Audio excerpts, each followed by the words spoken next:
السلام علیکم ورحمۃ اللہ وبرکاتہ۔ ناظرین، امید ہے کہ آپ حضرات سب خیر و عافیت سے ہوں گے۔ آج کا ہمارا سوال ہے، کسی غیر مسلمان کے تہوار میں شرکت کرنا کیسا ہے، یا ان کے تہوار کی مبارکباد دینا کیسا ہے؟ اسی طرح کرسمس ڈے کی مبارکباد دینا کیسا ہے، اور اس کی پارٹی، اس کے پروگرام میں شریک ہونا کیسا ہے؟ تو چلیے شروع کرتے ہیں۔ غیر مسلمانوں کی تقریب یعنی پروگرام میں شرکت کا حکم۔ سوال ہے، اگر کوئی مسلمان کسی دوسرے مذہب کے تہوار میں شرکت کرے اور کرسمس کیک کاٹے، کیا اس کا یہ عمل کفریہ ہے، یا وہ کافر ہو جاتا ہے، مطلب وہ ایمان سے خارج ہو جاتا ہے؟ تو یہ سوال ہے۔ جواب سنیے۔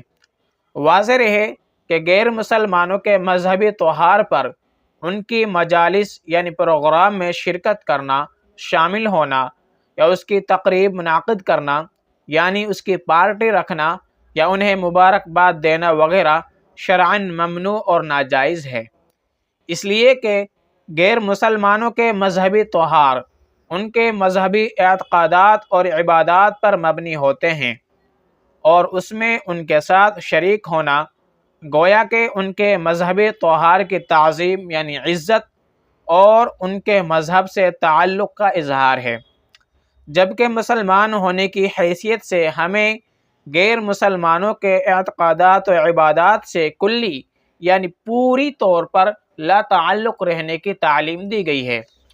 لہٰذا صورت مسئلہ میں کسی مسلمان کے لیے یعنی کسی غیر مسلم مثلاً مسیحیوں یعنی عیسائیوں کی کرسمس کی تقریب میں شریک ہونا اور کیک کاٹنے کی رسومات یعنی رسموں میں شامل ہونا شرعاً جائز نہیں ہے۔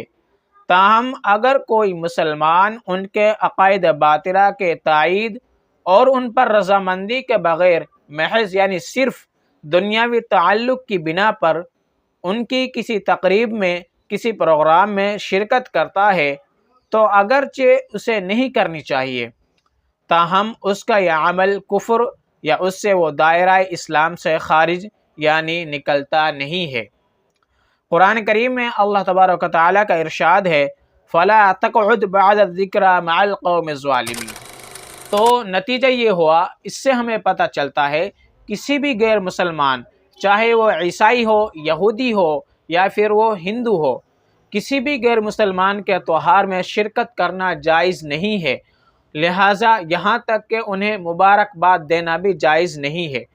اس سے یہ ہوتا ہے، اگر ہم انہیں مبارکباد دیں گے، ان کے پروگرام میں شرکت کریں گے، تو یہ سمجھیں گے کہ یہ ہمارے تہوار کی ہماری عزت کرتے ہیں، لہٰذا ہمیں ان کے تہواروں کی کوئی عزت نہیں کرنی ہے۔ سبحان اللہ۔